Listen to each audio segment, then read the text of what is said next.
কোনো ঘোষণা ছাড়াই হঠাৎ ১লা জানুয়ারি থেকে national equipment identity register NEIR ব্যবস্থা চালু করে সরকার। এর প্রতিবাদে গেল শুক্রবার থেকে সারা দেশে মোবাইল দোকান বন্ধ রেখে আন্দোলন চালিয়ে যাচ্ছে মোবাইল ফোন ব্যবসায়ীদের সংগঠন মোবাইল বিজনেস কমিউনিটি।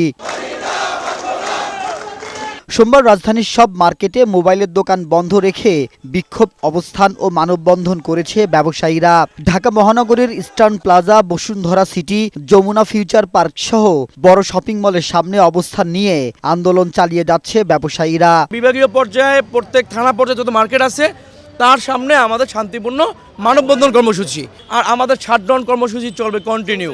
ব্যবসায়ীরা বলছেন NEIR কার্যক্রম চালুর মাধ্যমে সরকার প্রতিশ্রুতি ভঙ্গ করেছে, যে খাতের উপর হাজার হাজার ব্যবসায়ী ও লক্ষাধিক মানুষের জীবিকা নির্ভরশীল সেখানে সিন্ডিকেট ব্যবসায়ীদের একতরফা সুবিধা দিতে এই সিদ্ধান্ত চাপিয়ে দিয়েছে সরকার। আমাদেরকে জিম্মি করে বাংলাদেশে যে 9টা কোম্পানি আছে এই কোম্পানির কাছে এই সিন্ডিকেটের কাছে তুলে দেওয়ার জন্য এই সিস্টেমটা চালু করেছে। কাউকে যদি উৎখাত করতে হয় এটা সর্বোচ্চ ওটা দিয়ে করব। মোবাইল ফোন ব্যবসায়ীদের সংগঠনের নেতারা অবিলম্বে দাবি মেনে নিয়ে ব্যবসায়ীদের বিরুদ্ধে করা মামলা প্রত্যাহারের দাবি জানান, না হলে আন্দোলন কঠোর করার হুঁশিয়ারি দেন তারা।